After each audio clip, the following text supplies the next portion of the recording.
በስመ አብ ወወልድ ወመንፈስ ቅዱስ አሐዱ አምላክ አሜን። የተወደዳችሁ እግዚአብሔር ቤተሰቦች የእናታችን የእመቤታችን የቅድስት ድንግል ማርያም የአስራት የቃል ኪዳን ልጆች በወደደን በፈቀደን በአንድያ ልጁ በኢየሱስ ክርስቶስ ፍጹም ሰላም እንደምን ቆያችሁ? አሜን። የአምላካችን ስም ዘወትር የተመሰገነ የተወደሰ ይሁን። እንደ እግዚአብሔር ቅዱስ ፍቃድ ጥቂት ደቂቃ የቅዱስ ዮሐንስ ወንጌል ጥናታችን እንቀጥላለን። እግዚአብሔር አምላካችን በቸርነት እንዲያስተምረን የእርሱ ቅዱስ ፍቃድ ይሁንልን። የቅዱስ ዮሐንስ ወንጌል ምዕራፍ 1 ከቁጥር 1 ጀምሮ ያሉ ሀሳቦችን ጥቂት ነገር ነው የምናነሳው።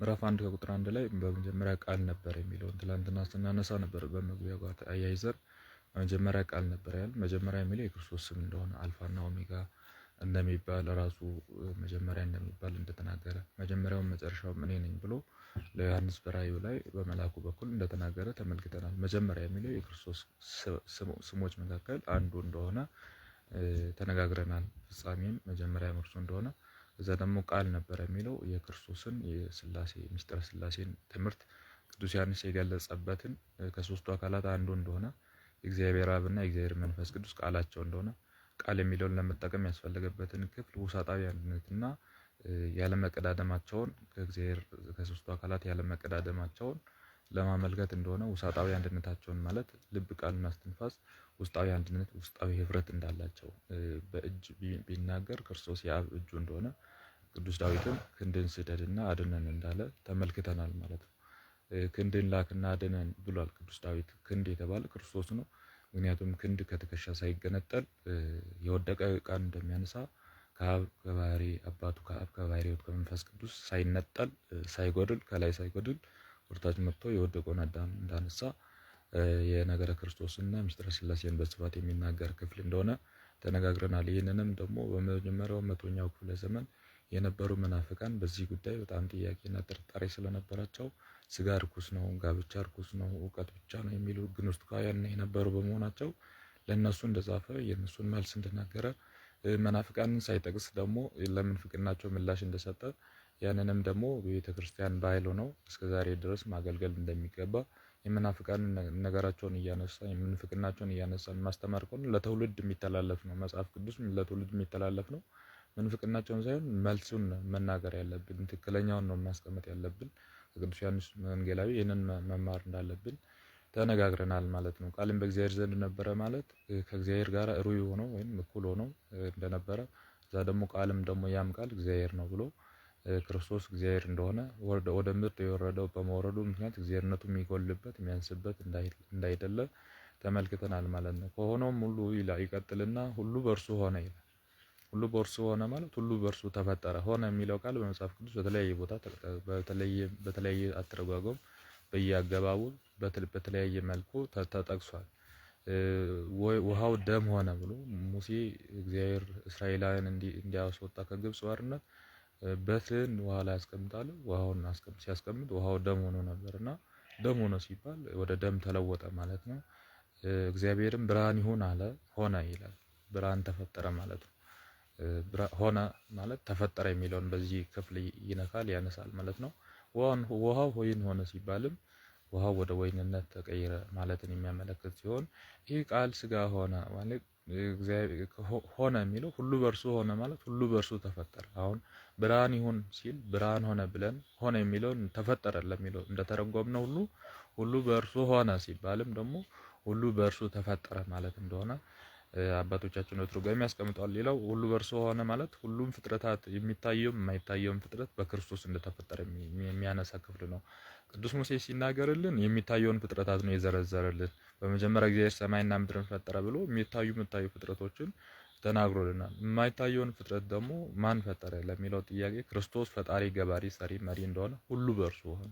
የሚታየውም የማይታየውም በሰማይም በምድርም ያለው መቃመቃት ውስጥም ያለው ሰማይ ሰማያት ውስጥም ያለው በጥልቀቱ በላይም ያለው በስርም በላይም ያለው ፍጥረታት ሁሉ በእርሱ እንደሆነ በክርስቶስ እንደተፈጠረ የሚያመለክት ነው። ሁሉ በእርሱ ሆነ ማለት እሱ ነው። ከሆነም ሁሉ ያለ እርሱ ምንም የሆነ የለም። በቃ ከአብ ጋር በህልውና በእድሜ በአባትነት በአምላክነት አንድ ከሆነ አብ ፈጣሪ፣ ገባሪ፣ መሪ፣ ሰሪ ከሆነ ወልድም በዚያው ልክ ነው እንደ አባቱ ማለት ነው። እኔና አንድ ነን ብሏል። ከአባቱ ጋር አንድ በሆነ አምላክነቱ ምድርን ሰማይን ፈጥሯል። ሁሉ በእርሱ ሆነ፣ ያለ እርሱ ምንም ይሆናል። አሁን ይህንን ሲናገር ለአሪዮስ መልስ እየሰጠ ነው። ወደፊት አሪዮስ የሚባል መናፍቅ ይነሳል 300 ዓመቶች ውስጥ። ከዛ በኋላ አሪዮስ አይ ፍጡር ነው ሲለው ሁሉ በእርሱ ሆነ፣ ያለ እርሱ አንድም የሆነ የለም። ሁሉ በእርሱ ተፈጠረ፣ ያለ እርሱ አንድም የተፈጠረ ፍጥረት የለም ማለት ፈጣሪ ነው፣ ገባሪ፣ ሰሪ፣ መሪ ነው ከአባቱ አብ ከመንፈስ ቅዱስም ጋር ማለት ነው። እና በዚህ መልኩ ይቀጥልልናል ቅዱስ ዮሐንስ ወንጌላዊ። ሕይወትም በእርሱ ነበረች ይላል። ሕይወት በእርሱ ነበረች ይላል። እስትንፋስ የሆነልን ለነፍሳት እስትንፋስ ልፍ ብሎ የሚንቀሳቀሱ እንስሳትን ለሰው ልጅ መንፈስ ሕይወት የሆነው እንዲሁም ደግሞ የሚንቀሳቀሱ እንስሳትን ሕይወት የሆናቸው እግዚአብሔር ነው። ለፍጥረታት ሕይወት ሆኖ እየመገቡ እንዲኖሩ ሌላውን እየመገቡ ራሳቸው እየተመገቡ እንዲኖሩ እግዚአብሔር ነው የሚያደርገው። እርሱ እግዚአብሔር ማን ነው? ክርስቶስ። ሕይወት በእርሱ ነበረች ማለት ሕይወት የሆነ ለፍጥረታት ሁሉ ሕይወት ሆነ። መንቀሳቀሻ በእርሱ ዘንድ የሆነ ለእንስሳት ለአራዊቱ እንዲንቀሳቀሱ ደመ ሥጋዊ ደመ ነፍሳዊ ደመ ነፍስን የሰጠ እንዲሁም ለሰዎችና ለመላእክት ዘላለማዊ ነፍስን የሰጠ እርሱ ነው። ሕይወት በእርሱ ዘንድ ነበረ ማለት ነው። ሕይወትም የሰው ብርሃን ነበረ ብሎ የሕይወት የሰው ብርሃን ነበረ ማለት ሰው ልጅ ደግሞ በእርሱ ሕይወትነት ብርሃን አግኝቶ ይኖራል። አንድም እውቀት የሰው ልጅ ብርሃን ነበረች ማለት ነው። ክርስቶስ እውቀትን ወዋቂትን በመስጠቱ በጨለማ የምንለይበትን ጨለማን የምንለይበትን መልካሙን የምናደርግበትን ሕይወት በመስጠቱ ሕይወትም የሰው ብርሃን ነበር ማለት ለሰው ልጅ እውቀት የሚሆነውን ብርሃን ሰጥቷል ማለት ነው። ሌላው ብርሃን በጨለማ ያበራል በጨለማም አላገኘውም ይላል። ብርሃን አንድም ክርስቶስ ነው። እሱ በጨለማ ያበራል። አሁን በሲኦል መጥቶ ብርሃን ሆኖልናል ክርስቶስ። ጨለማ የነበረን 5500 ዘመን አብርቶልናል። ስለዚህ ብርሃነ ጨለማ ነበረ ጨለማም አላገኘውም ይላል። ክርስቶስን ሞት ወይንም ጥፋት ኃጢአት አላገኘውም ማለት ነው ብሎ አባቶቻችን በዚህ መልኩ ያብራሩልናል። እግዚአብሔርም ዘንድ የተላከ ስሙ ዮሐንስ የሚባል እንግዲህ ይህን ተናግሮ በአጭር አቋጭቶ ወደ ዮሐንስ መጥምቅ ታሪክ ያነሳል ሀሳቡን። ለምን ቢባል የእግዚአብሔር መልአክ ተገልጦ ቅዱስ የወልድ ነጎድጓድ ላይ እንደተቀመጠው የእግዚአብሔር መልአክ ተገልጦ ከባህር ከውቅያኖስ ላይ በእንቁላል ቅርፊት ውሃውን ማፍሰስ ጀመረ። ቅዱስ ዮሐንስ በሚጽፍበት ማለት ነው ፍጥሞ ደሴት ላይ። በዚህን ጊዜ እንዲህ ምን እያረክ ነው ብሎ ተገርሞ ይጠይቀዋል። ይሄንን ባህር ሊጨርስ ነው እንዴት ይሄ ያልቃል ብሎ አንተስ እንኳን አለ አይደል የማያልቀውን ባህር የሆነውን የእግዚአብሔርን ነገር ያነሳ እየጻፍክ ያለው እኔ እንኳን ቢቀዳው ብዙ ዘመን ይጠይቅልኝ ይሆናል እንጂ ጨርሰዋለሁ ብሎ የእግዚአብሔር መልአክ ገሰጸው። ከዚህ በኋላ ወዲያው ወደ ዮሐንስ ትምህርት ይመራል ማለት ነው። ዮሐንስን ነገር ያነሳል። ስለ መጥምቁ ዮሐንስ ሲመሰክር እግዚአብሔር የተላከ ስሙ ዮሐንስ የሚባል አንድ ሰው ነበር ይላል። አሁን ዮሐንስ ስለማይበላ ብዙ ሰዎች ሰው አይሉትም ነበር ዮሐንስ። እዚህም ደግሞ መልስ ለመስጠት በሰዓቱ የነበሩ አይሁድ ዮሐንስ ሳይበላ ምንም ሳይለብስ ሳይበላ ስለሚመጣ ዮሐንስን ሰው አይደለም ለሚሉ ሰዎች መልስ ለመስጠት ከእግዚአብሔር ዘንድ የተላከ ስሙ ዮሐንስ የሚባል ሰው ነበር ብሎ መላኩ ከእግዚአብሔር ዘንድ እንደሆነ ዝም ብሎ የውሸት ነቢይ ወይንም የውሸት አጥማቂ ወይንም የውሸት ባህታዊ ሳይሆን ከእግዚአብሔር ዘንድ የተላከ ደግሞም ሰው እንደሆነ ስሙ ዮሐንስ የሚባል ደግሞ ብሎ ይናገራል ማለት ነው ቅዱስ ዮሐንስ ወንጌላዊ። እርሱም ሁሉ በእርሱ በኩል እንዲያምኑ ስለ ብርሃን ይመሰክር ዘንድ ለምስክርነት መጣ ይላል። ብርሃን የተባለ አሁን ክርስቶስ ነው ብለን ያልነው ማለት ነው። ስለ ብርሃን ሊመሰክር መጣ ማለት ስለ ክርስቶስ ሊመሰክር መጣ። ክርስቶስ አምላክ ሰው መሆኑን ሊመሰክር መጣ ማለት ነው። ከኔ የሚበልጥ ብሎ ሲመሰክር እናያለን። ኋላ ላይ ወደታች ራሱ ይዘረዝራል ቅዱስ ዮሐንስን ምስክርነት ማለት ነው። ስለ ብርሃን እንዴት እንደመሰከረ ስለ ክርስቶስ ወይንም ስለ ዓለሙ ብርሃን ስለ ዓለሙ ድህነት ለመጣው ብርሃን ጨለማ ሊያወጣ የመጣው ብርሃን እውነተኛ ብርሃን ስለ ብርሃኑ ስለ ክርስቶስ ሊመሰክር የመጣው ማን እንደሆነ ይነግርልናል ማለት ነው። እርሱም ስለ ብርሃን ሊመሰክር መጣ እንጂ ስለ ብርሃን ሊመሰክር ሊሆን መጣ እንጂ እርሱ ራሱ ብርሃን አልነበረም ብሎ ስለ ቅዱስ ዮሐንስ መጥምቅ ይናገራል። እንግዲህ እርሱ ራሱ ብርሃን አልነበረም ማለት ራሱ ባህሪ አምላክ ክርስቶስ አይደለም ነው ዮሐንስን እያለ ያለው። ሰው ነው ላሉት መናፍቃን ማለት ነው። ሰው ነው ብሎ ሰው አይደለም ብሎ ለሚያምኑ መናፍቃን ዮሐንስ መሲህ ብሎ ያስቡ ነበር፣ ነብይ ብሎ ያስቡ ነበር። በጣም መዓት ብሎ ይጠይቃሉ። የሚጠይቁበትን ኋላ ላይ ያነሳል። ስለ ብርሃን ሊመሰክር መጣ ማለት ስለ ክርስቶስ ሊመሰክር እንደመጣ ይናገርልናል። ቅዱስ ዮሐንስ ብርሃን ሊባል ይችላል ወይ ቢባል አዎ በብዙ መልኩ ጌታችን የሚነድና የሚያበራ ብርሃን ነው ብሎ ቅዱስ ማቴዎስ ወንጌል ምዕራፍ 11 ላይ ተናግሯል ስለ ቅዱስ ዮሐንስ መጥምቅ። የሚነድና የሚያበራ ብርሃን ነው። እየተቃጠለ የሚያበራ ማለት ነው። የሚነድና የሚያበራ አሁን ቤተክርስቲያን ላይ ጧፍ ሻማ የሚበራበት ምክንያት ለዚህ ነው። ለራሳቸው እየቀለጡ ለራሳቸው እየነደዱ ነው የሚያበሩት፣ ለሌላው ብርሃን የሚበሩት። ቅዱሳንም እንደዚህ ነው። ለሌላው ብርሃን ሆነው ነው ለሌላው ብርሃን ሆነው ለራሳቸው እየነደዱ ነው ብርሃን የሚሆኑት። ለምሳሌ እንደ ደመና ቅዱስ ጳውሎስ ቅዱሳን እንደ ደመና ከበው ይላል ዕብራውያን መልእክት ምዕራፍ 11 ላይ እንደ ደመና ከከበቡን ይላል። ለምን ቢባል ደመና በፀሐይ እየተመታ ለሌላው የፀሐይ ሙቀቱን ወይም ማቃጠሉን ይከለክላል። ለሌላው እረፍት ይሆናል። ለራሱ እየተመታ ነው። ለራሱ እየተመታ እየተጎዳ ነው ደመና ለራሱ የፀሐዩን ሙቀት የፀሐዩን መከራ ለራሱ እየተቀበለ ለሌላው ጥላ ይሆናል እና ደመና ቅዱሳንም እንደዚህ ናቸው። ለራሳቸው እየተጎሳቆሉ መከራ እየተቀበሉ ለሌላው ብርሃን ይሆናሉና ስለ ብርሃን ሊመሰክር መጣ።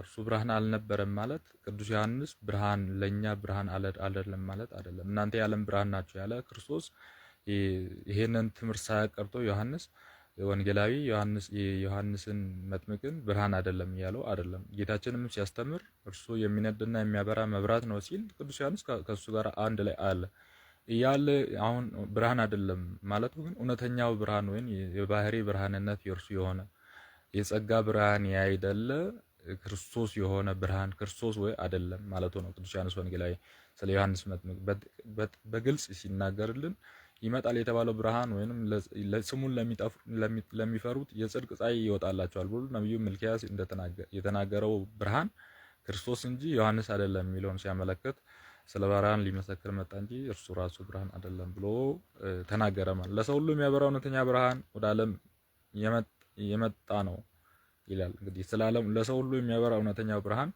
ወደ ዓለም የመጣው ነው ብሎ ክርስቶስ ዓለሙን ለማዳን የመጣው እውነተኛው ብርሃን ነው። ቤተክርስቲያንም ይሄንን የቅዱስ ዮሐንስን ወንጌል ላይ ያለው ሐሳብ በውዳሴ ማርያም ስታነሳ ቅዱስ ኤፍሬም ብርሃን ዘባማን መጻ ውስተ ዓለም እውነተኛው ብርሃን ወደ ዓለም መጣ።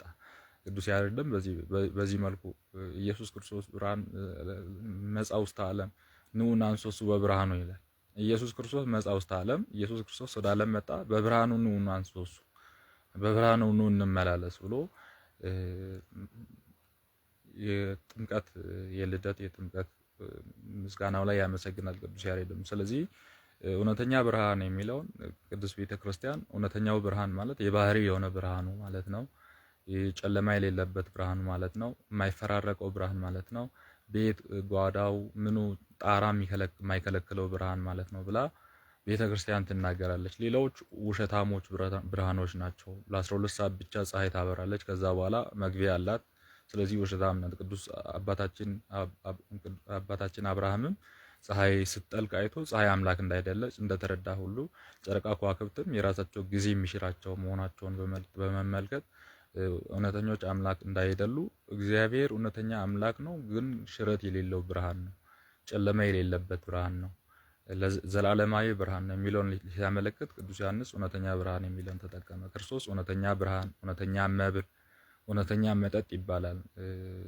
ስለዚህ ማርያምን እንወድሻለን ይላል አባታችን አባ ሕርያቆስ ዘቅዳሴ ማርያም። ስለዚህ ማርያምን እንወድሻለን፣ እውነተኛውን መብል እውነተኛውን መጠጥ ወልደሽልናል፣ እውነተኛ የሰማይ ወርቅ የሕይወት እንጀራ እኔ ነኝ ይላል ዮሐንስ ወንጌል ምዕራፍ 6 ላይ ይናገርልናል ጌታችን። እውነተኛው ያልንበት ምክንያት እኛም የምንበላው ይሄ ጊዜያዊ ምግብ ውሸታም ነው፣ በሽታ ያመጣል፣ ለጊዜያት ነው፣ ለተወሰኑ ሰዓታት ነው፣ ይጠፋል።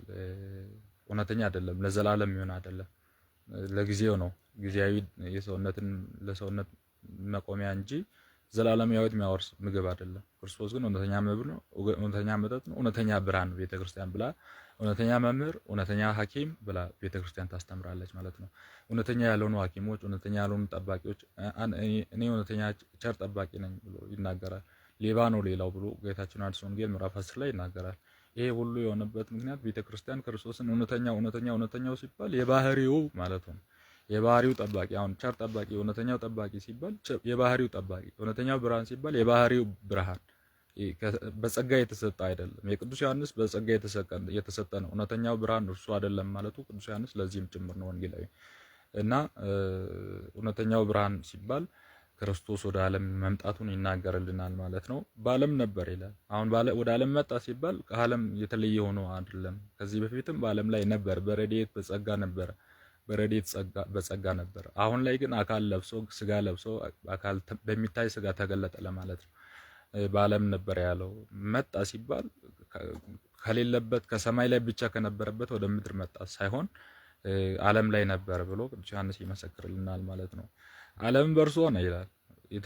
ተፈጠረ የሚለውን ቅድም አሁን ፀሐይ ብርሃን ይሁን አለ ሆነ ብለን ተፈጠረ ብለናል። አሁንም በዓለም በእርሱ ሆነ ማለት ዓለም በእርሱ ተፈጠረ ማለት ነው ብሎ ስለ ክርስቶስ ይመሰክራል ማለት ነው። ዓለም ግን አላወቀውም ብሎ አሁን የመጣውን ክርስቶስ ዓለም ሊያምን እንዳልፈለገና ሊሰቅል እንደሚፈልግ ክርስቶስ እንደሆነ ለማመን ስለሚከብዳቸው አይሁድ ክርስቶስ ነው ብሎ የሚናገር ሰው ካለ ይገደል፣ በድንጋይ ይወገር ብሎ ፍርዱላ ክስላ አውጥተዋል። ስለዚህ አይሁድ ሊያምኑ አልፈለጉም ማለት ነው። ወደ ዓለም ወደ እነሱ ሲመጣ እውነተኛውን ብርሃን እውነተኛ ብርሃን ነው፣ ከእግዚአብሔር ዘንድ የመጣ ብርሃን ነው፣ ራሱ እግዚአብሔር የሆነ ብርሃን ነው፣ ጨለማ በእርሱ ዘንድ የሌለ ብርሃን ነው፣ ዘላለማዊ ብርሃን ነው፣ ሕይወት የሚሆን ብርሃን ነው፣ ምግብ፣ መጠጥ፣ መብል፣ ልብስ የሚሆን የሚችል ብርሃን ነው ብሎ ማመን ባለመቻላቸው ዓለሙ አላወቀውም ብሎ ቅዱስ ዮሐንስ ይነግርልናል ማለት ነው። ወደ ወገኖቹ መጣ፣ ወገኖቹ ግን አልተቀበሉትም። ለተቀበሉት ግን በስሙ ለሚያምኑ የእግዚአብሔር ልጆች እንዲሆኑ ስልጣንን ሰጣቸው ብሎ ቅዱስ ዮሐንስ ወደ ወገኖቹ መጣ፣ ሊያድናቸው ሊቤዣቸው ወደ ፈጠራቸው ወደ ሕዝቦቹ መጣ። ወደ ወገኖቹ ማለት ወደ ሕዝቡ መጣ፣ ወደ ፈጠረው ወደ ሰው ልጅ መጣ። የተፈጠረውን ሰውነት ተዋህዶ እንደ ሰው ተመላለሰ፣ ሊያድን መጣ። ግን ወገኖቹ አልተቀበሉትም። አምላክነቱን አምነው ሊድኑ አልፈቀዱም ማለት ነውና በስሙ ለሚያምኑ የእግዚአብሔር ልጆች እንዲሆኑ ስልጣን ሰጣቸው። ግን ለተቀበሉት በስሙ ለሚያምኑ ስልጣንን ሰጣቸው። የእግዚአብሔር ልጅ መባልን ስልጣን ሰጣቸው ማለት ነው። ላመኑ መንግስተ ሰማያት የመውረስ የሚያስችለን እድል ሰጠልን ማለት ነው። እግዚአብሔር የጸጋ ልጆች እንድንሆን ሰጠልን ማለት ነው። እሱ የባህሪ ልጅ ነው፣ እኛ የጸጋ ልጆች እንድንሆን አደረገን ማለት ነው። ስለዚህ ላመን ለኛ የእግዚአብሔር ልጅ ነው፣ ላላመኑት ግን ላልተቀበሉት ግን የእግዚአብሔር ልጅ አይደለምና ላመኑት የእግዚአብሔር ልጆች እንዲሆኑ ስልጣን ሰጣቸው። እርሱ ሰው መሆኑ ብቻ አይደለም፣ እኛም ረቂቁን አምላክ እንዋሃዳለን። ይገርማቸዋል። በፊት ሲያበረታታን የነበረው ሰው ሆነ የሚለውን ነገር ወደ ዓለም መጣ የሚለውን ነገር ሲያስረዳ እርሱ ብቻ ወደ ዓለም የመጣ አይደለም፣ እኛም ወደ ሰማይ ልንሄድ ነን። እኛንስ ወደ ሰማይ እንድንሄድ እርሱ ሰው ሆነ፣ ወደዚህ ምድር መጣ። እኛ የእግዚአብሔር ልጆች እንደሆን እሱ የሰው ልጅ ሆነ የሚለውን ሲያመለክትልን ቅዱስ ዮሐንስ ወደ ወገኖቹ መጣ፣ ወገኖቹ አልተቀበሉት። ተቀበሉት ግን ስሙ ለሚያምኑ የእግዚአብሔር ልጆች እንዲሆኑ ስልጣን ሰጣቸው። እነርሱም ከእግዚአብሔር ተወለዱ እንጂ ከስጋና ከደማዊ ግብር ወይም ከወንድና ከሴት ፈቃድ የተወለዱ አይደሉም ብሎ እኛ በምናውቀው ልደት የምንወለድ አይደለም። እኛ የምናውቀው ልደት አባትና እናት በሩካቤ በጋብቻ አንድ ሆነው በግንኙነት አንድ ሆነው ልጅን ይወልዳሉ። እነሱ ከልጅ ይቀድማሉ። እኛ ግን ስንወለድ ከእግዚአብሔር ስንወለድ በመንፈስ ቅዱስና በውሃ እንደሆነ ቅዱስ ዮሐንስ ከስጋ ፈቃድ አይደለም፣ በግንኙነት አይደለም፣ በመንፈስ ነው፣ በጥምቀት ነው፣ በመንፈስ ቅዱስ ነው፣ በጥምቀት ነው የሚለውን ሲያስረዳ እነርሱም ከእግዚአብሔር ተወለዱ እንጂ ከስጋና ከደማዊ ግብር ወይም ከወልድና ከሴት ፈቃድ አልተወለዱም ብሎ ይናገርልናል። በመንፈስ ነው የምንወለደው፣ በድንግልና ነው የምንወለደው፣ ከመንፈስ ቅዱስና ከውሃ ማለት ነው። በግንኙነት አይደለም የምንወለደው እና ይሄንን ለምን ለኛ ይሄንን ይቀጥልና ቃል ስጋ ስለመሆኑ ይናገራል። ምዕራፍ 1:14 ያም ቃል ስጋ ሆነ ይላል። ቅድም ቃል እያለ የመጣው ያ የሚለው የቅድሙ የነገርኳችሁ ቃል እግዚአብሔር ዘንድ ነበር ያልኳችሁ ያ ቃል ስጋ ሆነ። ቃልም እግዚአብሔር ነበር ያልኳችሁ ያ ቃል ስጋ ሆነ። አሁን ሰው ከእግዚአብሔር ከረቂቁ እግዚአብሔር እኛ ግዙፍ በመንፈስ ቅዱስ እንደምንወለድ ነግሮን፣ ቀጥሎ ደግሞ እርሱ ደግሞ የኛን ስጋ እንደተዋሃደ ሲያመለክትልን ቅዱስ ዮሐንስ በወንጌሉ ላይ ያም ቃል ስጋ ሆነ በእኛ ማደረ ይልና በጸጋና እውነትን ተመርቶ የሚሉ አለ። በእኛ ማደረ የሚለውን ስንመለከት እኛ የተባለችው ድንግል ማርያም ናት። እኛን ወክላ መቼስ ሁላችን ላይ ክርስቶስ በስጋ አላደረብንም፣ እርሷ ላይ አደረ። እኛ ብላ የተገለጸችው ግን ድንግል ማርያም ናት። አሁን እኛ ልትባል የሚችል ፍጥረት ድንግል ማርያም ናት። እግዚአብሔር ወደ ሰውን ለማዳን ሲመለከት ያያት ድንግል ማርያም። እኛ ደግሞ እኛን ለማዳን ወደ አምላክ ስንመለከት እኛን ለማዳን የመጣውን ክርስቶስን ስንመለከት ድንግል ማርያም እንመለከታለን። እኛ ተብላ የተገለጸ እኛን ወክላ የተገኘች ከሰው ባህሪ ከስጋ ንጹህ ስጋ ይዛ የተገኘች ድንግል ማርያም ናት ማለት ነው። ለአባቱ አንድ እንደሆነ ልጁ ክብሩን አየን ይላል። እንግዲህ ለአባቱ አንድ መሆኑ ማለቱ ክርስቶስ ለእግዚአብሔር አብ አንድያ ልጁ ነው። ለአባቱ አንድ የሆነ ክብሩን አየን ይላል ቅዱስ ዮሐንስ ወንጌላዊ ሲናገርልን። ለአባቱ አንድ የሆነን ክብሩን አየን ይላል። ክብሩን አየን ጸጋና እውነትን የተመላ ነው። ምስክሩ ዮሐንስም ስለርሱ ድምፁን ከፍ አድርጎ ተናገረ ብሎ ቅዱስ ዮሐንስ አንድያ ልጁ ነው ለአባቱ ማለት ለአባት አንድ ልጅ ካለ አንድ ብቻ ልጅ ካለ ማጀቱ የጎረሰው ደጃፍ የመለሰው ሁሉ የልጁ ነው ይላሉ አባቶች። ማጀቱ የጎረሰው ማለት ጓዳ ላይ ያለ ሀብት ሁሉ፣ ደጃፍ የመለሰው ማለት ከአጥሩ ከግቢው በር ወደ ግቢው ሙሉ ያለው ሀብት ሁሉ የልጁ ነው። የአብ የሆነው ሁሉ የወልድ ነው ማለት ነው። አንድያ ልጁ ያለውን ክብር አየን ማለት ነው። የአብ የሆነው ሁሉ የወልድ ነው። አብ ሙት ያነሳል፣ ወልድ ያነሳል። ዓለምን አብ ፈጠረ፣ ወልድም ፈጠረ። የአብ ሀብት ሁሉ ሞት ማንሳት፣ ህይወት መሆን፣ ትንሣኤ መሆን፣ እንጀራ ምግብ መጠጥ መሆን ሁሉ፣ ነፍስ መስጠት፣ ነፍስ መንሳት ሁሉ፣ ዓለምን መፍጠር፣ ዓለምን ማሳለፍ ሁሉ የልጁ የኢየሱስ ክርስቶስ ነው። የአብ የሆነ ሁሉ የወልድ ነው። አንድያ ልጅ ላለው ሰው ማጀት የጎረሰው ደጃፍ የመለሰው የሁሉ የአባቱ የእርሱ እንደሆነ ሁሉ የአብ የሆነ ሁሉ የወልድ መሆኑን ሲናገርልን ጸጋና ጽድቅን እውነትን የተመላ ነው ይላል። ጸጋና ጽድቅን ተሞልቶ በእኛም አደረ የሚል አማርኛ መጽሐፍ ሌላ እናገኛለን ነው። ጸጋና ጽድቅን ተሞልቶ በእኛም አደረ። ጸጋ ማለት ስጦታ መሰጠት ማለት ሲሆን ጽድቅ ማለት ደግሞ እውነት ነው። ጸጋና ጽድቅን ተሞልቶ ማለት ክርስቶስ ንጹሕ ባህሪ ተዋህደ የእኛን ስጋ በእውነት ተዋህዶ ነው ይላል። ምስክሩ ዮሐንስ ስለ እርሱ ድምፁን ከፍ አድርጎ ተናገረ ማለት መጥምቁ ዮሐንስ መንገድ ጠራጊው በነቢያት የተነገረለት ትንቢት የተናገረለት ዮሐንስን ትምህርት ያነሳል ማለት ነው። ቅዱስ ዮሐንስ ወንጌላዊ ሲጽፍልን እኔ ስለ እርሱ ከኔ በፊት ነበር ከኔ በኋላ ይመጣል ያልኋቸው ሰው ይህ ነው። እርሱ ከኔ አስቀድሞ ነበርና እኛ ሁላችንም ከምልአቱ ጸጋ ላይ ጸጋን ተቀበልን። ከምልአቱ ጸጋ ላይ ጸጋን ተቀበልን ማለት ብሉይ ኪዳን ላይ አዲስ ኪዳንን ተቀበልን ማለት ነው። ብሉይ ጸጋ ሆና ተሰጥታን ነበር። እግዚአብሔርን ሕግ የሚያውቁ በእግዚአብሔር ሕግ የሚሄዱ ከአሕዛብ ወገን የተለዩ በግርዘት የተለዩ ከቆላፎች የተለዩ የአብርሃም ልጆች እግዚአብሔር ልጆች ተብሎ በቃል ኪዳን የተያዙ እነዚህ ጸጋ የተሰጣቸው ናቸው ማለት ብሉይ ኪዳን ጸጋ ጊዜያዊ ስርየት፣ ጊዜያዊ የኃጢአት ይቅርታ፣ ጊዜያዊ ፈውስ ያገኙ የነበሩት ጸጋ ተቀብሏል። ብሉይ ኪዳን ነው። ጸጋ ላይ ጸጋ ተቀበልን ማለት ደግሞ ሐዲስ ኪዳን ተቀበልን ማለት ነው። ስለዚህ ጸጋ ላይ ጸጋ ተቀበልን ማለት ሐዲስ ኪዳንን በብሉይ ኪዳን ላይ ከብሉይ ኪዳን ላይ ሐዲስ ኪዳንን ተቀበልን። ከኔ በፊት ያለ ከኔ በኋላ ይመጣል ያለው 6 ወር ከኋላ ይወለዳልና ከኔ በፊት ያለው በአምላክነቱ ከዘላለም እስከ ዘላለም የሚኖር ነውና ኢተርናል አምላክ እርሱ ከኔ በኋላ መጣ። ከኔ በኋላ የመጣው ግን በስጋ ሲገለጥ በ6 ወር ቀድሞ ስለነበረ ነው ማለቱ ነው። ዮሐንስ እርሱ ከኔ በፊት የነበረ ከኋላ ይመጣል ያልኳችሁ ሰው ይህ ነው። እርሱ ከኔ አስቀድሞ ነበርና እኛም ሁላችንም ከሙላታችን ጸጋ ላይ ጸጋን ተቀበል። ኦሪት በሙሴ ተሰጣን ነበር ይላል። ኦሪት በሙሴ ተሰጣን ማለት አሁን ጸጋ ላይ ጸጋ ተቀበልን ያላትን ሲያብራራ ማለት ነው። ብሉይ ኪዳን በሙሴ በኩል ተሰጥቶን ነበር። 10ቱ ትእዛዛት ተሰጥቶን ነበር አለ፣ ተፈጽሞን ነበር አላለም። ምክንያቱም ሙሴ አልፈጸማትም፣ መቀበል ነው የተቀበለው። ክርስቶስ ግን ጸጋና ጽድቅን ተቀብሎ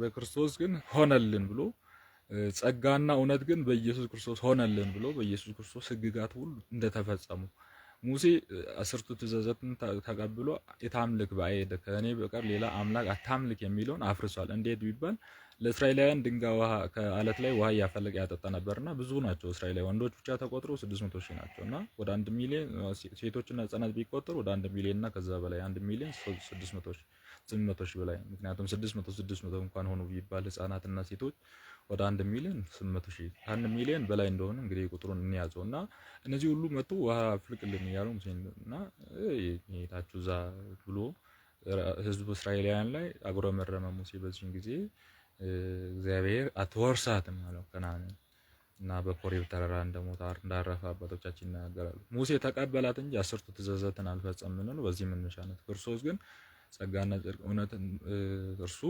ጸጋንና እውነትን ግን በኢየሱስ ክርስቶስ ሆነልን ማለት ወንጌልን ፈጸመልን ማለት ነው። ብራት ያዟል ራሱ አልያዘም። ቤት አይኖራቸዋል አልኖረለትም። ከረጢት አትያዟል ከረጢት የለውም። አስተምራችሁ በሰላም ቆይታችሁ ህዝቡን አስተምሯል። ለራሱ እያስተማረ ነው። ሲጸልዩ አለ ሲጸልይ ነው ያለው። ጾሙ አለ ሲጾም ነው ያለው።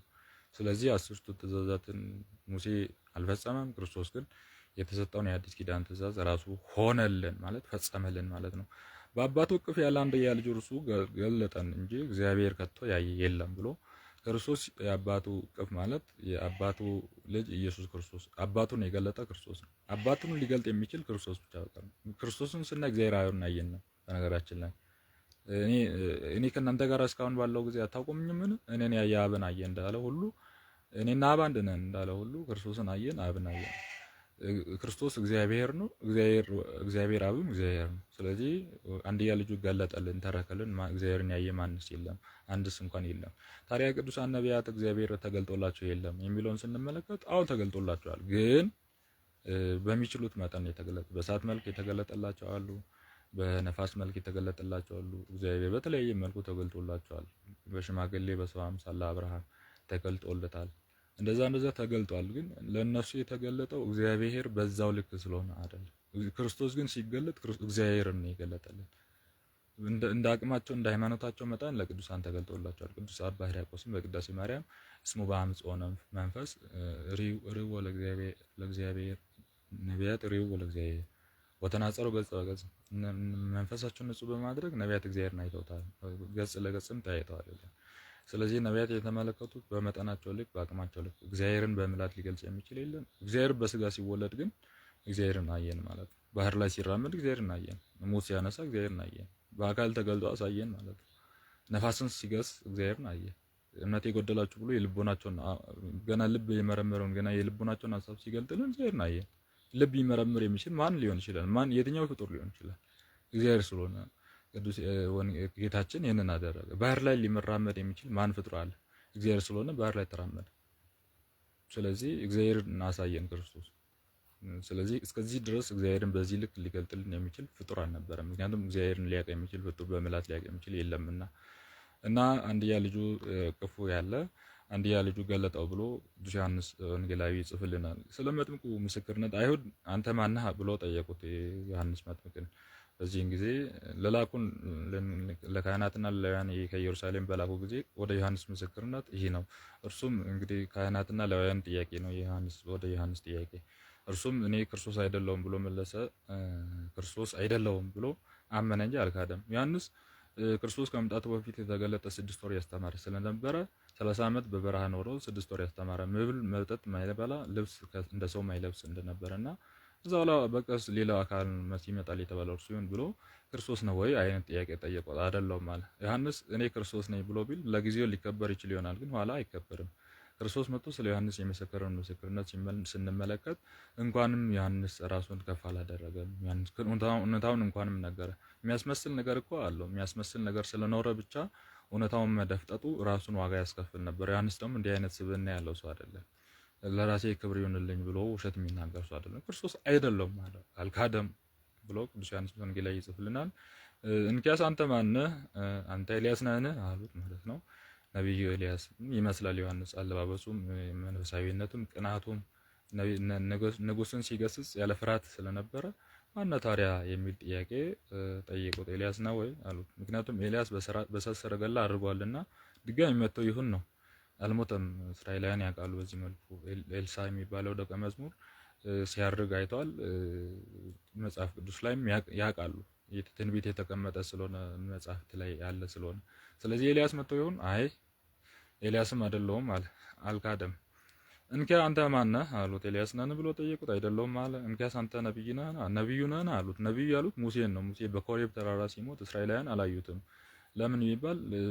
የያዕቆብ መልእክት ላይ ይሁዳ መልእክት ላይ ቅዱስ ይሁዳ 1 ከቁጥር 9 ላይ ሚካኤልም ስለ ሙሴ ስጋ ከሰይጣን ጋር ተከራከረ ጊዜ እግዚአብሔር ይገስጽ አለው እንጂ አልካደም ይላል። ምን ማለት ነው ይባል? ሙሴ ከእስራኤላውያን በተአምራት ያወጣ ስለሆነ እስራኤላውያን የሙሴን ስጋ አግኝተው ማምለክ ይፈልጋሉ። ስለዚህ እግዚአብሔር ባወቀ በኮሬብ ተራራ መላእክት ቀርበው እንደ ቆፋሪ ሰው ሆነው መቃብር እንደሚቆፍር ሰው ሆነው ሙሴ ታዩ። አጋጣሚ እሱ አርብ ዕለት ሞታል የተባለውን አንድ ቀን ረስቶ በአርብ ይወጣል። ከዛ የእግዚአብሔር መላእክት ሁለቱ ይቆፍራሉ። ሲቆፍሩ ላግዛችሁ ምን ሆኖ ነው? አንድ ሰው ሞቶ። እሺ ብሎ ያገዘ የዋህ አይደል? ቅን ነው። ቅዱስ ሙሴ ከዛ አገዛቸው። ከዛ በኋላ ምን ያክል ነው ቁመቱ ሲል አንተን ያክል እስቲ ተለካ አሉት። በዛው ነፍሱን ወሰዱት ይባላል። ከዛ በኋላ ስጋ የት እንዳረፈ የት እንደሆነ እስራኤላውያን ያውቁ። ስለዚህ ምናልባት ሳይሞት ቀርተው እግዚአብሔር ወስዶት እንደ ኤልያስ ይሆናል ተመልሶ አሁንም መጥቶ ይሆንልን ይሆናል ብሎ ነብዩ ነን ብሎ ጠየቁት። በዚህን ጊዜ ኤልያስ አዎ ነኝ ሊል ቢል በኋላ ክርስቶስ አይመሰክርለትም ነበረ። ኤልያስ ግን ራሱን ያውቃል፣ መጠኑን ያውቃል። ነቢያት ጋር ራሱን ሊያወዳደር ራሱን ከፍ ማድረግ ስለማይፈልግ አይደለሁም አለ።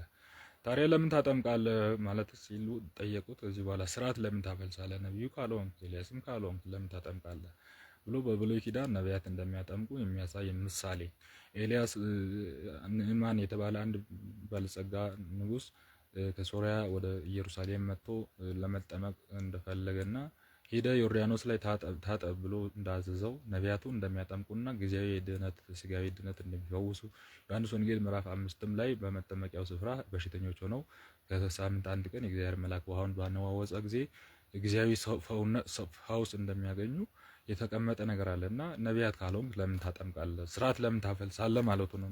ጠይቀውት ነበር። እርሱም ነቢዩ ኢሳያስ እንደተናገረ እግዚአብሔር መንገድ ጥረጉ እያለ በምድረ በዳ የሚሰብክ የአዋጅ ነጋሪ ድምፅ ነኝ ብሎ ስለ ራሱ መሰከረ። ታዲያ ለምን ታጠምቃለህ ላሉት እግዚአብሔር መንገድ ጠራጊ ተብሎ በነቢዩ ኢሳያስ እንደተናገረ የተነገረልኝ እሱ ነኝ፣ ብርሃው ድምፅ ቃል አዋጅ እኔ ነኝ ብሎ ተናገረ ማለት ነው። ድምፅ ቃል እስከሚወጣ ድረስ የሚያገለግል ነው። ቃል ድምፅ ህፃናት ቃል እስከሚወጣላቸው ድምፅን ነው የሚጠቀሙትና ክርስቶስ ቃል ነው፣ ነብዩ ደግሞ ድምጽ ነው ማለት ነው። መንገድ ጠራጊ ነው። ከክርስቶስ ከክርስቶስ ቀድሞ የመጣ ድምጽ ነው ማለት ነው። እንደዛ ብሎ ራሱን ተናገረ። ስለዚህ ነብዩ እየተናገረው ዮሐንስ መጥምቅን ድምጽ እያለው ዮሐንስ ከብዙ ስሞች መካከል አንዱ ድምጽ የሚል ቃል አዋጂ ከበረሃ የሚጮህ አለ። ለምን ቢባል ኢየሩሳሌም ላይ ህዝቡ ፊት የሚጮህ ነው። ህዝቦቹ ግን ልቦናቸውን በረሃ አድርገዋል፣ ወይም ውሃ ልምላሜ የሌለበት በረሃ አድርገዋልና ከበረሃ የሚጮህ የአዋጅ ነጋሪ ድምጽ እኔ ነኝ ብሎ ቅዱስ ዮሐንስ የራሱን ምግባር ተናገረ። የተላኩትም ከፈሪሳውያን ነበሩ ይላል። እንኪያስ ክርስቶስ ካልሆንክ ኤልያስም ካልሆንክ ነቢይም ካልሆንክ ለምን ታጠምቃለህ ብሎ ጠየቁት። ዮሐንስም መልሶ እንዲህ አላቸው፣ እኔ በውሃ አጠምቃችኋለሁ፣ ነገር ግን እናንተ የማታውቁት በመካከላችሁ ቆሟል። ከእኔ በኋላ የሚመጣው ከኔ በፊት የነበረውን ጫማዬን ጠፍር ልፈታው እንኳን የማይገባኝ ነው። ዮሐንስም ያጠምቅበት በነበረው በዮርዳኖስ ማዶ በቢታንያ በቤተ ራባ እንዲህ ሆነ ብሎ ቅዱስ ዮሐንስ የሆነውን ነገር ተነገረ ማለት ነው። በቢታንያ በቤተ ራባ ቤተ አንያ ማለት ነው። ቢታንያ የሚለው ቤተ ራባ ደግሞ ራባ የሚባል ሰው የኖረበት ነው። ቢታንያ ቤተ አንያ የሚባል ሰው የነበረበት ነው። ቤተ ራባ ደግሞ ቤተ ራባ የሚባል ሰው የነበረበት ነው። በዮርዳኖስ ማዶ ያጠምቅበት የነበረበት እዛው ይህ ሆነ። በማግስቱም ዮሐንስ ወደ እርሱ ሲመጣ ጌታችን ኢየሱስን አይቶ እንዲህ አለ። እንግዲህ በማግስቱ ያለው ጌታችን ሊጠመቅ መነጌታው ይመጣል በሌሊት ማለት ነው። እነሆ የዓለምን ኃጢአት የሚያስወግድ እግዚአብሔር በግ አለው። ቅዱስ ዮሐንስ መጥምቅ ስለ ክርስቶስ ይመሰክር። የዓለምን ኃጢአት እናንተ ኃጢአት ኖሮባችሁ ነው የምትጠመቁት። ኃጢአታችሁን እየተናዘዛችሁ ለእኔ እየነገራችሁ ነው የምትጠመቁት። ጊዜያዊ ስርየት ለማግኘት ነው የምትጠመቁት። ፈውስ ፈልጋችሁ ነው የምትጠመቁት። እርሱ ግን ሲጠመቅ ኃጢአት ኖሮበት አይደለም። የዓለምን ኃጢአት የሚያስወግደው የእግዚአብሔር በግ ሊታረድ ሊሰዋላችሁ መብል መጠጥ ሊሆንላችሁ ሕይወት ድህነት ሊሆንላችሁ የመጣው እርሱ ነው። እርሱ ለመጠመቅ እኔ ጋር ሲመጣ እንደው እንደናንተ እንዳይመስላችሁ ብሎ ስለ ዮሐንስ መመስከር ጀመረ። እኔ በፊት የነበረ ነው ሰው እኔም በኋላ ይመጣል ብዬ ስለ እርሱ የተናገርኳችሁ ይሄ ነው። እርሱ ከእኔ አስቀድሞ ነበረና እኔ አላውቀውም ነበር፣ ነገር ግን እስራኤል እንዲያውቁት ስለዚህ እኔ በውሃ ላጠምቅ መጣሁ። አሁን እኔ አላውቀውም ነበር ማለት ቀድሞ በመተዋወቅ የሆነ ስለ እርሱ እንዲናገር እንዲመሰክር በደላላነት አይነት እንዲያሽቃብጥ አይነት ነገር ተልኮ እንዳልነበረ ለማሳየት ነው እኔ አላውቀውም ያለው እንጂ ዮሐንስ ስለ ክርስቶስ ያውቀዋል። ባያውቀውማ እንደዚህ ሊመሰክርለት አይችልም። ግን ቀድሞ በመተዋወቅ እንደዚህ እየመሰከርኩለት አምላክ ነው ወይም በሰው ፊት እንዲከበር ለማድረግ ጥረት እያደረኩኝ ነው ማለት አይደለም እኔ አላውቀውም ያለው። እውነትም እርሱን ደግሞ እንደ ባህሪ አምላክነቱን ጠንቅቆ ሊያውቅ የሚችል ፍጡር የለም።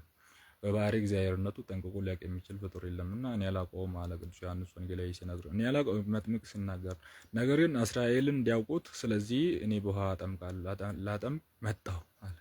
እስራኤል ያውቁ ዘንድ የእግዚአብሔር ሕዝብ የሆኑ ሁሉ ያውቁ ዘንድ እግዚአብሔርነቱን ያውቁ ዘንድ እንዲሁ መጣ። ዮሐንስ ምስክርነቱን እንዲህ ብሎ ተናገረ። መንፈስም ቅዱስም ከሰማይ እንደ ርግብ ወርዶ በራሱ ላይ ሲቀመጥ አየሁ። እኔም አላውቀውም ነበረ፣ ነገር ግን በውሃ እንዳጠምቅ የላከኝ እርሱ መንፈስ ቅዱስ ወርዶ ሲጠመቅ የሚታየው መንፈስ ቅዱስ የሚጠምቅ እርሱ ነው አለኝ። እኔም ራሴ አይቻለሁ፣ እርሱም የእግዚአብሔር ልጅ እንደሆነ እኔ ምስክሩ ነኝ ብሎ ስለ ዮሐንስ መጥምቅ ስለ ጌታችን እንደመሰከረ ቅዱስ ዮሐንስ በወንጌሉ ላይ ተመልክተናል።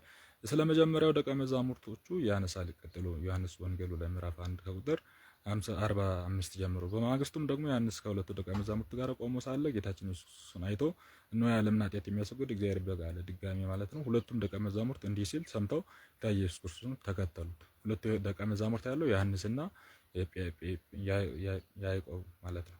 ሁለቱ አንድ ላይ ደቀ መዛሙርቶቹ ሁለቱ አንድ ላይ ተከተሉት። ዮሐንስና ያዕቆብ ሰምተው ጌታችን ኢየሱስ ክርስቶስን ተከተሉ። ዮሐንስና ያዕቆብ የቅዱስ ዮሐንስ መጥምቅ ተማሪዎች ነበሩ። ከዛ ወደ ጌታችን ሄዱ ማለት ነው። እርሱ ይሄው ነው የዓለምን ኃጢአት የሚያስወግደው በግ ብሎ ሲያመለክት ወደ እርሱ ሄዱ ማለት ነው። ሁለቱም ደቀ መዛሙርቱም ሰምተው ጌታ ኢየሱስ ክርስቶስን ተከተሉ። ጌታ ኢየሱስም ዘወር ብሎ ሲከተሉ አየና ምን ትሻላችሁ አላቸው። እነርሱም ረቢ፣ ትርጓሜው መምህር ማለት ነው፣ ወዴት ትኖራለህ አሉት። እርሱም መጥታችሁ እዩ አለ። አሁን ወዴት ትኖራለህ? ክርስቶስ እነሱ ልብ ውስጥ ላይ ያለ አምላክ ነው። ወዴት ትኖራለህ? ማደሪያው ብዙ ነው። በባህር ላይ፣ በታንኳ ላይ፣ በፍጥረታት ሁሉ ላይ የሚያድር ነው። ፍጥረታትን ሁሉ ዙፋን አድርጎ የሚኖር ሰማይ ምድሩ ዙፋኑ ምድር መረገጫ የሆነለት እርሱ ነው እና ማደሪያው ብዙ ነው። የቱን ይናገር? ስለዚህ መጣችሁ እዩ የሚለው መልስ ተገቢ የሆነ መልስ ነው። ከዚህ ሌላ መልስ በእውነት ማግኘት ከባድ። ምክንያቱም እነሱ ልብ ውስጥ ሁላ የሚያድር ነው። በቅዱሳን ልብ የሚያድር ነው።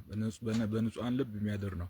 የክርስቶስ ዙፋን ልብ ስለሆነ ሰይጣን ያን ዙፋን መቀማት ይፈልጋል። በሰው ልብ ላይ ሰይጣን ማደር ይፈልጋል፣ ክርስቶስን ስለሚቀናበት ማለት ነው። እና ማደሪያው ብዙ ነውና ኑና እውነት ምን ነገር ከተባለ ክርስቶስ በምድር ማደሪያ አልነበረው ማለት ቤት እንደዚህ ማረፊያ ምናምን አልነበረውም። ስለዚህ ማደሪያ የሌለው ሰው ኑ እዚህ ጋር አርፋለሁ ማለት አይችልም። ስለዚህ ኑና ይዋለ። በዚህን ጊዜ መጣችሁ ያላቸው ሄዶም የሚኖሩበትን አዩ። እለትም እስከ 10 ሰዓትም ድረስ እርሱ ዘንድ ዋሉ።